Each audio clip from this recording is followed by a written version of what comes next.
बालेनको राजनीतिक जन्म स्वतन्त्र विद्रोहबाट भयो। उनको मूल पुँजी थियो पार्टीभन्दा बाहिरको विकल्प। राष्ट्रिय स्वतन्त्र पार्टी भने स्थापित संरचना सहितको पार्टी हो, जसको आफ्नै विधान छ, आफ्नै पार्टी संरचना छ, आफ्नै संसदीय अनुशासन छ, आफ्नै आन्तरिक शक्ति केन्द्र छ। स्वतन्त्र छविबाट उठेको नेता यदि तयार पार्टीमा प्रवेश गर्छ भने उनी विकल्प होइन संरचनाको भाग बन्छन्। त्यसैले पृष्ठभूमिका हिसाबले बालेनको ब्रान्ड स्वतन्त्र सुधार थियो, राष्ट्रिय स्वतन्त्र पार्टीको संसदीय सुधार थियो। दुवैको सुरुवात बिन्दु फरक थियो। धेरैले भन्ने गर्छन् बालेन शाहको राष्ट्रिय स्वतन्त्र पार्टीको प्रवेश एकीकरण कि आत्मसमर्पण। बालेनले विगतमा दलगत राजनीति र संसद केन्द्रित शैलीमाथि प्रश्न उठाएका थिए, तर पछि त्यही संरचनाभित्र प्रवेश गर्नु राजनीतिक रूपमा ठुलो मोड हो। त्यससँग बराबरी हैसियतमा गए कि पार्टी संरचनाभित्र समाहित भए। अनि यहाँ प्रश्न उठ्छ, आलोचना सुनिन्छ, उनी पार्टीसँग बराबरी हैसियतमा गए कि पार्टी संरचनाभित्र समाहित भए। यदि शक्ति केन्द्र पहिले नै निश्चित छ भने नयाँ प्रवेश गर्ने व्यक्ति नेतृत्व होइन प्रतीक मात्र हुन सक्छ। त्यसैले केही विश्लेषकले यसलाई इन्टिग्रेसन होइन एब्जर्प्सन अर्थात् संरचनाभित्र विलय भएको मान्छन्।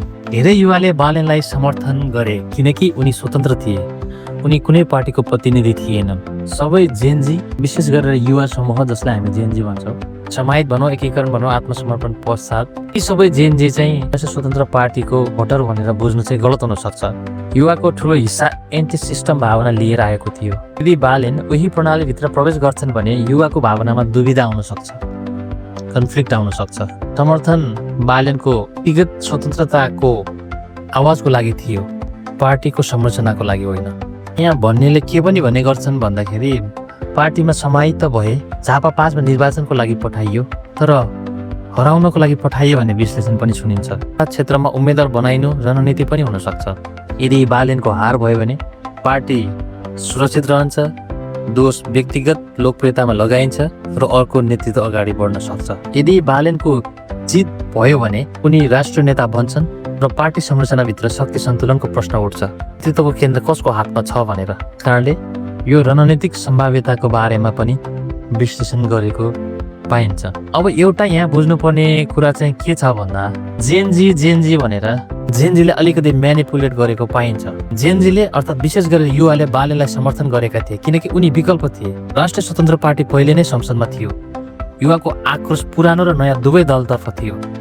यदि युवाको भावनालाई पार्टी विस्तारको साधन बनाइयो भने त्यो दीर्घकालीन रूपमा प्रतिकूल हुन सक्छ।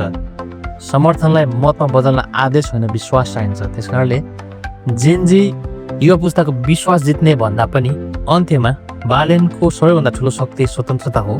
यदि त्यो शक्ति पार्टी संरचनाभित्र कमजोर भयो भने उनको मौलिकता हराउन सक्छ। छोटो दूरीको निर्णय लामो दूरीको असर पर्न सक्छ। प्रश्न राष्ट्रिय स्वतन्त्र पार्टीको होइन, प्रश्न बालेनको राजनीतिक समय र रणनीतिक धैर्यताको हो। नेता बन्न सजिलो छ, संरचना बन्न कठिन छ। इतिहासले सम्झिने नेता क्षणिक उभार होइन संस्थागत निर्माणबाट जन्मिन्छ। बालेनलाई शुभकामना छ।